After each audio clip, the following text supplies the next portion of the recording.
water, soil, and plants form the foundation of life on Earth. Plants play a critical role in capturing the sun's energy and producing the food all animals, including humans, need to survive. However, modern humans often take plants for granted, viewing them only in terms of their usefulness.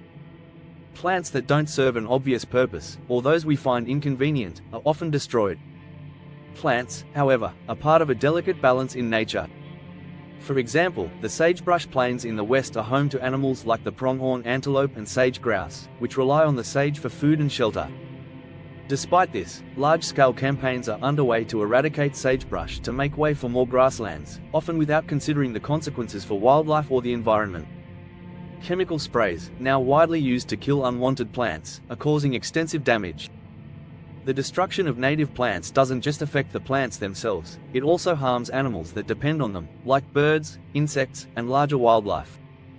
In many areas, spraying has killed not only the target plants but also beneficial plants like willows, which provide food and shelter for species such as beavers and moose. Spraying is widespread, affecting millions of acres, including rangelands, parks, and even roadsides. The effects can be devastating, transforming once beautiful landscapes into barren, brown wastelands. This destruction also affects tourism, as visitors no longer find the vibrant, natural beauty they expect. There are better alternatives to blanket spraying. Selective spraying, which targets only problem plants while preserving others, can help maintain the natural balance of ecosystems. In some cases, biological control, using insects that feed on unwanted plants, has been successful. For example, insects were introduced in California to control the invasive Klamath weed, dramatically reducing its spread. We must rethink how we manage the land and stop the widespread use of chemical sprays, which are not only harmful to wildlife but also costly. Natural solutions, such as selective spraying or using plant-eating insects, offer better ways to manage vegetation without destroying ecosystems.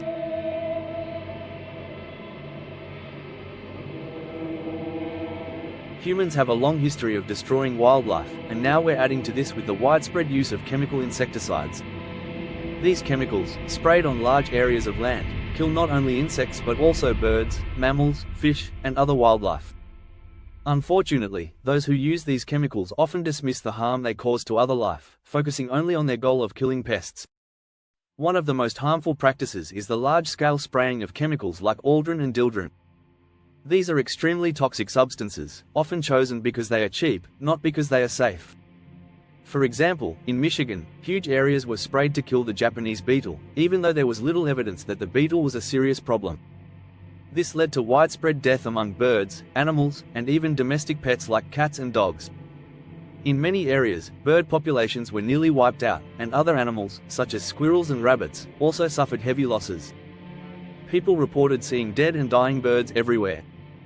Pets and livestock became sick after being exposed to the chemicals, and even humans experienced symptoms like nausea, vomiting, and breathing difficulties after being sprayed. Despite the clear evidence of harm, these chemical programs continued. In Illinois, for example, thousands of acres were sprayed with dieldrin, and the results were devastating for wildlife. Birds like robins, thrushes, and pheasants were almost completely eliminated from the area, and ground squirrels, muskrats, and even farm cats died in large numbers. There are better ways to control pests, such as using natural predators or diseases, like the milky spore disease that has been successful in controlling Japanese beetles in the eastern United States. However, these methods are often ignored in favor of cheaper but more destructive chemical solutions. The widespread use of toxic chemicals raises a larger question: can we continue to wage war on nature without harming ourselves? These poisons don't just kill pests, they kill all forms of life they come into contact with, often causing suffering and death for innocent creatures. By allowing this destruction, we risk losing not only our natural world but also our humanity.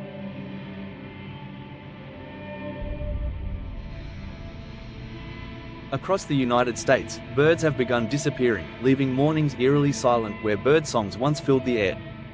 This decline has happened so quickly and quietly that many people don't realize what's occurring, especially in places not yet affected. In towns like Hinsdale, Illinois, people used to enjoy seeing and hearing many birds, but after years of spraying chemicals like DDT to protect trees from diseases, the birds have vanished.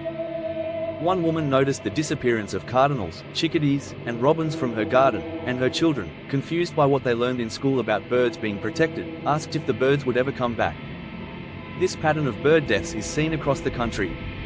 Spraying to control pests like fire ants and Dutch elm disease has led to the destruction of bird populations, particularly robins. The American elm, a common tree, is often sprayed with chemicals to fight a fungal disease spread by elm bark beetles. Unfortunately, these efforts to save the trees are also killing the birds. Researchers in Michigan discovered that robins were dying after eating earthworms contaminated with DDT from sprayed trees. The poison, sprayed onto trees, doesn't wash away and gets into the soil. Earthworms eat the poisoned leaves, and robins then eat the worms, accumulating enough poison to die. Even when robins don't die immediately, their ability to reproduce is affected, leading to fewer young birds. In some areas, robins have almost disappeared. This isn't just happening to robins. Many species of birds, including chickadees, warblers, and sparrows, have been affected by the spraying. Other animals that eat earthworms, like raccoons and owls, are also at risk. The chemicals don't just kill pests, they kill everything in their path. Spraying to control pests is proving ineffective. While it may reduce insect populations briefly, the pests usually come back even stronger, while the birds and other animals that would naturally control them are gone. This leads to a vicious cycle of more spraying, more destruction, and fewer birds. People are beginning to notice the impact of these sprays. They report dead birds in their backyards and express frustration that these programs are not only killing birds but failing to save the trees they are meant to protect. In some towns, despite years of spraying, the elm trees are still dying. There are other, less destructive methods of controlling tree diseases, like removing infected trees and replacing them with different species. New York has had success with these approaches, proving that it's possible to manage Dutch elm disease without harming birds and other wildlife. The disappearance of birds is a warning. If we continue to rely on chemicals to solve every problem, we may end up living in a world without birds, without nature's beauty and balance. We need to find better ways to protect our environment before it's too late.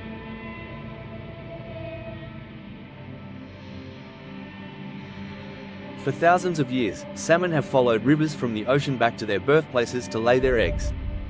One such river is the Miramichi in New Brunswick, known as one of the best salmon streams in North America. But in the summer of 1954, this ancient pattern of life was disrupted. The Canadian government began spraying forests with DDT to fight the spruce budworm, a native insect that damages trees. Millions of acres were sprayed, including areas near the Miramichi River. The DDT, sprayed from planes, did not just land on the trees, it also drifted into rivers and streams, killing insects and fish alike. Soon after the spraying, dead fish were found along the riverbanks. These included not only salmon but also trout and other fish. The DDT had also killed the insects that the fish relied on for food, leaving the young salmon with nothing to eat. As a result, many young salmon died, and an entire year's spawning was lost. Older fish also suffered, with many dying or struggling to survive. Studies showed that the spraying had severely damaged the stream ecosystem, killing the insects and fish that depended on it. While smaller insects, like midges and blackflies, returned quickly, the larger insects that salmon need for food took much longer to recover. Repeated spraying further harmed the environment, making it harder for the salmon population to rebound.